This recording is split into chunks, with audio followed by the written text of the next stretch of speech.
Hey friends, hey fam, welcome back to my channel. Welcome back to a new video.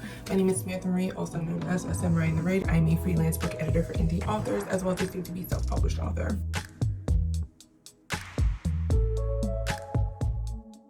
Today is March 31st, and Camp NaNoWriMo is literally around the corner. By the time you're watching this, it is Camp NaNoWriMo Day 1, so shout out to you if you are a writer. I hope you are having a wonderful camp. If you happen to be one of my supporters who is not at all a writer, Camp NaNoWriMo is basically summer holiday for the writers. So NaNoWriMo is National Novel Writing Month, which usually takes place in November, where we challenge ourselves to write 50,000 words in the most ridiculous month of the year. I don't participate in NaNoWriMo anymore, which is why I love camp. During Camp NaNoWriMo, you hang out with your friends that write and do whatever the fuck you want and hold yourself accountable on the website, which is why we love it. Camp Nano takes place in April and July. And this year, I really think I might be able to kind of get it in the bag. So, since I've been participating in any of the NaNoWriMos, I have literally never won any NaNoWriMo. I think I won once in 2020, which I technically don't count because I set such a low bar for myself and didn't even continue with the book after that I honestly don't count it. But anyway, I've never really won a Camp NaNoWriMo. I mostly enjoy Nano for the community, for the creative chaos that ensues all over the internet with writers, and the way we really come together to support each other. That's all that I like about NaNoWriMo. That's the only thing good about NaNoWriMo, in my opinion, is the writers that I get to meet and interact with, and the way the community just rallies together to support each other while we all are working towards very similar goals. And so this year, my goal is to keep working on biting reviews and hit the 50K mark. Before I actually talk about biting reviews and give you guys a proper update, I want to kind of share how I'm preparing for the month of April in general, where the intention is for it to kind of help support me through April while I hit these writing goals on top of my work goals, work obligations, and business goals that I'm kind of setting up for myself this month and for the spring and summer months. When it comes to preparing for my Camp NaNoWriMo goals and my goal of hitting 50K, which I will explain more on in a little bit. So my plan with setting myself up for the month of April, it kind of includes me doing all of the basic things we have to do when it comes to adulting, but doing them in a super like mass production way this weekend to eliminate as much of those things that I'll have to do again throughout the month. So what I mean by that is we are grocery shopping. I have already scheduled my groceries for delivery tomorrow, which is going to allow me to spend all day today and all day tomorrow morning cleaning my home, doing laundry, and setting everything up for the month so that I have less to do on the weekends and more time to dedicate to writing. I also know that I'm working on 2 big projects for clients this month, so I also am going to be setting up my calendar for that. I'm going to be setting up multiple different kinds of alarms and systems that I have in place that help me keep a good work schedule. I'm going to be creating a work schedule and sticking to it as much as possible in terms of having that routine of when I'm going to be writing, when I'm going to be focusing on work, when I'm going to deal with email replies, and kind of just lean into the routines and habits that I've already been creating around work. I'm going to be pushing myself more for writing this month, right? So I need to make sure I'm more on top of all these small things and I can get them out of my way as soon as possible and constantly be freeing up time to prioritize writing, which I guess is really the point of all of this and me saying all of this and kind of trying to hold myself accountable, is that if I keep in mind how much of a priority I want writing to be this month, because if for no other reason than I want to win on the NaNoWriMo site, which I have myself linked down below if you want to add me as a buddy. But yeah, I think that's really the point of me showing this. If I can keep prioritizing writing and create that space in my mind that says writing has to come first, I think it's going to switch that thing in my brain that I really like during the summer and springtime, where I'm feeling more motivated and more inspired. I just get a lot more done, right? There's that. I'm thinking of setting myself the goal of creating 1 sewing project this month, just so that I have something creative to look forward to, maybe on the weekends or in the middle of the week, to just give me a creative refill that isn't directly writing related and it doesn't involve books, because I'm going to be doing a lot of writing and I'm going to be working on 2 very big projects for my client, and I need to make sure I'm constantly refilling that well. But I think if I have to look at words in my off time, I'm just not going to be the happiest camper. Okay, so on to the update we're all really here for. What happened to the 7,000 words that I wrote? So at the end of my last vlog, I didn't know what I was going to do with the first 7,000 words that I wrote for biting reviews. In love with the words were giving everything they needed to give. It just wasn't doing what I needed it to do. And so at that last writing session, I don't want to say torn, I just wasn't sure what the right decision to make for the project and myself in the bigger picture was going to be the smartest decision to make. Do I keep these 7,000 words and just try to rework them and simply rewrite them and, you know, make those adjustments? Do I try to just find the transitional scenes that I can put in to make these 7,000 words? Like, what do I do with these 7,000 words? Turns out I don't really have a decision to make about those 7,000 words because I lost them. Yeah, so those 7,000 words got lost to the nether. That is the internet, void of whatever. They're gone. I thought that I had successfully copy pasted them into my dump file that I keep for my projects, and I did create one for writing reviews. It has a couple scenes in there, and it has what I thought was going to be Act 1 in there. However, those 7,000 words did not properly transfer to that file. When I thought that it had, I thought that I hit save, I thought I did the whole thing, and that everything was fine. Turns out everything was not fine. So we lost the 7,000 words, and while part of me wanted to be upset about the loss of those 7,000 words, I know that I'm still in a space where I remember everything from the 7,000 words. I just wrote down the things that I liked about those 7,000 words, and I am comfortable having lost them, as weird as that may sound. But because I knew those 7,000 words weren't working, and I knew I didn't want to have to rework them or force them to fit what I needed the story to be or what I know the story to be, I'm okay with having lost those 7,000 words. Because even if I wasn't, quite frankly, they're not coming back, right? No idea where they went or how to find them. So there's nothing I can do about it, even if I was upset about it. So instead, I spent some time, even though I haven't been writing at all since that last clip in the last vlog, I am very happy with where I am currently with Act 1. And so since the loss of those 7,000 words, we have actually managed to, again, I've actually managed to really work out what Act 1 has to look like, because in true form and fashion, that is me. A lot of what I had written down is what mostly works for Act 2. I didn't have a clear picture on exactly what and where and how I wanted to interweave these important things that happen in Act 2 in the opening act, right? With those first 7,000 words, I had a lot of those pieces and it was coming to me, and honestly, those 7,000 words were me really just finding Mallory's voice and kind of her perspective and what I want that to really look like. The opening line is changing, the opening imagery is changing, and I'm 100% comfortable with that. So far, I have properly worked out Act 1 on paper, and it took up a couple pages, and it took me, I think, 2 or 3 days, but handwriting it, kind of rereading through the initial outline and stuff that I've written, and allowing myself to copy paste and kind of transfer part of the outline that wasn't working and being able to throw it into another document and start fresh really helped. And so that feels really good. I feel like in losing those 7,000 words, having written them, I also know the perspective and kind of the doubt that I want to create for my readers when it comes to my main male character, Carter. I still don't know if I'm going to keep his name Carter, but okay, so my plan really for Camp NaNoWriMo is kind of just to get back on track.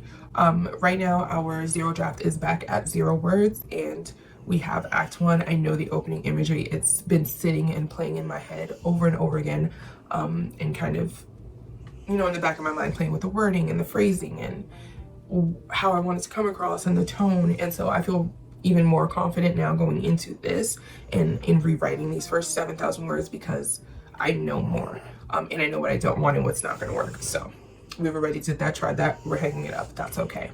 And yeah, I'm feeling comfortable about that. And so later today, one of our goals is also going to be to transfer over all of that Act 1 that I hand wrote, so I can kind of just like clean it up in the document, add in any small details that come to me that I want to make sure I don't lose when I'm actually writing the zero draft, and just refamiliarizing myself with everything in the story, character profiles, and fully re-immersing myself into the story. I have also, in that sense, changed the deadline for the zero draft for writing reviews. Originally, I wanted to be finished with the book at the end of Camp Nano, because I thought I would be spending March getting all the way through Mallory's POV and then coming in this month to do Carter's POV. All right, I'm gonna try not to roll my eyes every time I say the name Carter, because I love the character, but I really don't know if this first name fits him anymore, and I don't know how to explain that, but I'll deal with it when I start drafting tomorrow. Anyway, yeah, so we've changed the deadline to May 30th. I want to make as much progress as I can this month, because I would really like to be done by mid-May instead of the end of May. That might not be realistic given my workload schedule, and that's okay, but if I can push myself, it would be great to hit it then. I won't be mad at it. That's the plan going forward. I have set my camp goal on the website for 50K. I feel like 40K is comfortable. I feel like 50K is doable. And according to my Notion tracker, that's also very doable.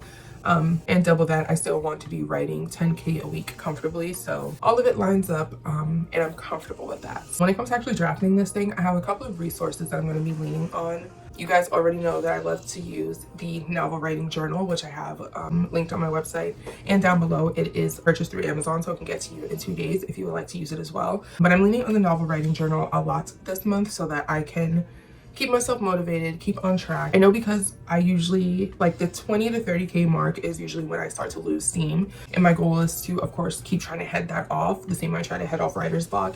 And I'm going to be leaning on the novel writing journal to do that, in terms of just journaling every single day for my writing sessions before and after. And usually in my writing, in these journal entries, I usually write about how the book is doing, what I'm struggling with, what I like, something I wish I could share, what my word count goal is for the day. I like to use it to set my intention and kind of track in each sprint how I'm doing. Not the best at tracking my word counts in that way per sprint, but I can, you know, I can calculate it easily when I'm fully done for the day. But between sprints, I'm not the best at tracking that. I am working on something in Notion to help with that. But anyway, I'm leaning on the novel writing journal. I am leaning on my Notion template.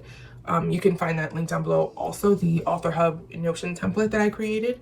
I already have one, of course, built out for biting reviews, which I will show you guys a little bit because there's nothing there that is a spoiler, actually. I just kind of have my plan laid out here. I have some of these articles listed because part of Mallory's job is that she is an online reviewer, but she reviews businesses, and she kind of, her job isn't to like tear down people. She's basically kind of like what we would call a travel reviewer, but because my world is built to take place 50 to 75 years from now, that's not necessarily what she's called, but it's pretty much what her job is. And I have it functioning a little bit differently within the world. And so part of her job is just to do kind of like reviews of new businesses, new restaurants. A key part of her reviews that she is very passionate about is whether or not they stand by their new laws that are meant to include supernaturals and the like. So those are the kind of things that she kind of reports on. She travels around, she reviews businesses, and businesses want to be reviewed by her. They want to be critiqued by her. They want to be, you know, uplifted by her, at least the businesses that think they have nothing to worry about and nothing to hide that she will ever find. Because that is her job and she is my main character, I'm really focusing on kind of learning how magazines work, learning how the how things are laid out, created. I'm trying to come up with names. I'm trying to come up with different positions for other side characters that are going to be featured. And so these are the articles that I'm going to be kind of looking through. And these are just articles for her character. I haven't even gotten into Carter yet. And those are going to require a whole different set of articles and a little bit of a different kind of research into just like a different field for him, because he is more of a businessman. He is starting businesses. He's starting a hotel, and he has a lot of small things going on within those hotels that he has to, you know, make sure he's doing legally. And there, of course, are going to be lots of positions that I need to make sure these little small side characters fill. And so that'll be part of the research that I start gathering this month in preparation for writing Carter's point of view. My other resource is the Vampire Encyclopedia that I have, which is going to be a resource that I'm going to be leaning on infinitely in terms of this book and every other book that exists in this world, because this is where I'm pulling a lot of history from, a lot of fun creative history, and kind of how my vampires exist. So I love this resource. I found it in Target one random day and refused to walk out without it, essentially. I also have the werewolf version of this book that I'm using to kind of help me brainstorm how I want my shapeshifters to be, as they will not just be as simple as just, you know, werewolves and vampires. But this book focuses on a vampire romance, and so that's heavily where I am at with my research. I'm also using the emotion thesaurus, which I like to use every single time I sit down. And I'm also using the master list for writers that I have, because it's just one of my favorite resources. I think it's cool to lean on, especially as someone who is trying to like break up her crutch words and, you know, give myself less of a headache to deal with when it comes to line editing and kind of switching things up. So I like to lean on that. I like to lean on this book also when I'm struggling with names for side characters. And it also has, you know, a couple of short lists of like negative traits, positive traits, occupations, all these things. And again, I really love this book for leaning on it when I need a name or something for a side character in a pinch, and then I iron that out later. And the final resource that I'm really leaning on is the New York City Encyclopedia. And that's because even as a native New Yorker, there's a lot of things about New York I don't know. But what I do know is that I absolutely hate when authors write books set in New York City and nothing about it is giving me a New York City vibe. You can't just set things in any random city and call it New York. I'm sorry, no. I can be a very harsh judge of that when I'm reading it as just a consumer in other people's books, because yeah, we have a culture, we have a certain life and a certain vibe here in New York, and non-New Yorkers do not do a good job of emulating it in their work. And yeah, that's a personal issue for me that I really don't like it. But in that same vein, there is a lot of our history I would like to include to enrich the world. And again, because this takes place in a fictional version of New York City, I still want it to feel like New York City, but I want to tap into a lot of our history that has been covered up over the years or doesn't really get touched on because we don't really know about it. And at the end of the day, if my book is going to take place in New York City, it needs to feel like New York City regardless. So that's really important to me. So I just kind of like everything I'm learning in the encyclopedia. So yeah, I have that. I have some things tabbed out here, as you can see, mostly history of the Bronx, Brooklyn. I'm really relying on the maps in this encyclopedia also because I am not good with directionality in real life. So your girl kind of needs to be reminded that too many lefts got us going in circles. And so having streets and being able to have real name streets that I can use as far as gauging travel time and things like that is really helpful for me. It's going to be especially helpful as I'll be, of course, having to rename streets and businesses and all these kinds of things, and still feel like I'm making it authentic and it doesn't feel like a chaotic mess. It's just not my strong suit, so I need a reference, I need a resource. So yeah, outside of these resources, I'm also going to, of course, be getting my Pinterest on. I'm going to be adding more to my Pinterest board for this book. I tend to collect a lot of pins, but I don't really separate them the way I intend to when I'm collecting them. So I'm going to put together a very nice curated Pinterest board for this book to help me feel inspired, and so it's something that I can maybe share with you guys when it's when the book is complete. And I also want to start putting together a playlist, which for sure I will not be able to share until the book is complete because I'm very slow about putting together music playlists, because music with lyrics is not something I can listen to while I'm writing. So I know it's going to go a bit slower, but I'm really excited to try and make one for the first time and maybe be able to lean on it when I'm not actively writing, maybe when I'm sewing or something, to help me stay in the creative mindset. Yeah, I'm also not going to be reading any books for fun unless it's an audiobook that is completely unrelated to my project and the project of my clients that I'm going to be working with this month, just so I can have a bit of that separation. But your girl will not be looking at text on a page at all. Like, text on a page is not what's going to happen after I stare at words all day for this next month as much as I'm about to. So something else that I'm doing with this book that I usually do a little differently for my other books is that I've actually picked out a signature scent for this book. This Curve perfume that my brother or my mom gifted me a couple years ago for my birthday. I haven't worn it much for funsies, but I'm feeling like I'm probably gonna wear out that bottle this month. I'm gonna be using it as my project sense association to also help me kind of stay motivated, stay in the zone, and stay focused on the project. If you've ever read Elizabeth Gilbert's Big Magic, this is something she talks about. I used to do it with candles in terms for just working. I would always light a candle every single morning when I sat down just for my work day, and then I wouldn't blow it out until the end of the work day. The problem with that is that I tend to have very long work days. The candles I like are very expensive, and I would blow through them in a heartbeat. So because I can't afford an endless supply of candles to burn for the next 30 to 60 days while I work on this book, I'm opting to go with a perfume, and I will only be wearing this scent when I'm working on biting reviews, and hopefully that helps. I don't know if it's going to work in the same way that lighting a candle does for me, but we're going to try. And I will only put it on when I'm going to be sitting down to write my book, not when I'm simply sitting down to work at my desk. So yeah, that is my plan for this month in terms of biting reviews.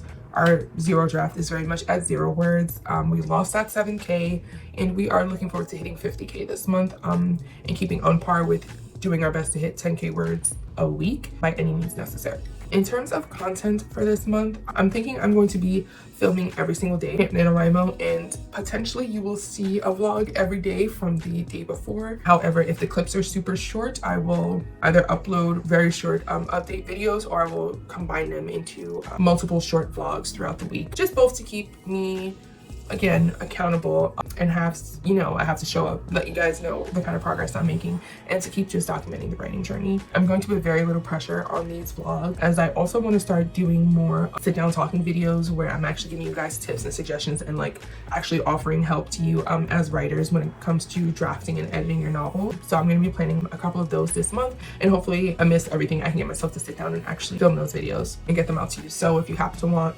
my opinion or my thoughts on any specific writing topic, please go ahead and let me know down below, and I'll add it to my idea list that I have that I'm building. So this month we are doing a lot of things, but I'm very excited. I'm excited and happy for camp. I hope you guys are having a wonderful day one of Camp NaNoWriMo. I cannot wait to see how day one goes for me and how that update turns out. So I hope you guys are having a wonderful first day of camp. I can't wait to watch everyone's Camp NaNoWriMo vlogs for the first week. I can't wait to see what everyone's writing and how they're hitting their goals. I can't wait to join all of the live streams that are going to be going on.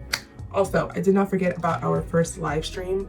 I'm still trying to figure out how to work StreamYard and YouTube, and so I'm going to be working on that also this weekend. I will probably run a little test stream by myself for about an hour, and basically make sure that I know how to properly, you know, operate StreamYard and YouTube and do the whole thing. Before the month of April is up, we will be doing at least 2 live streams, maybe even 3.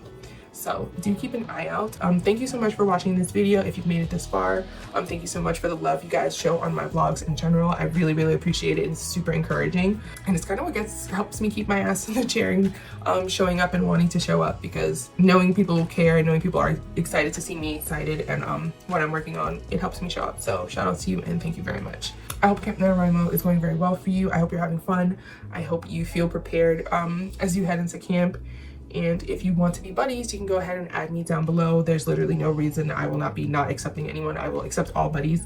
So go ahead, add me. We can be friends, hold each other accountable. If you like to be internet friends, you can go ahead and subscribe to my channel down below. I will be doing my best to upload at least 2 to 3 times a week during this Camp NaNoWriMo month, or if nothing else, you will at least see me once a week every single Sunday. So yeah, thank you so much for watching, and I will check in with you guys very soon.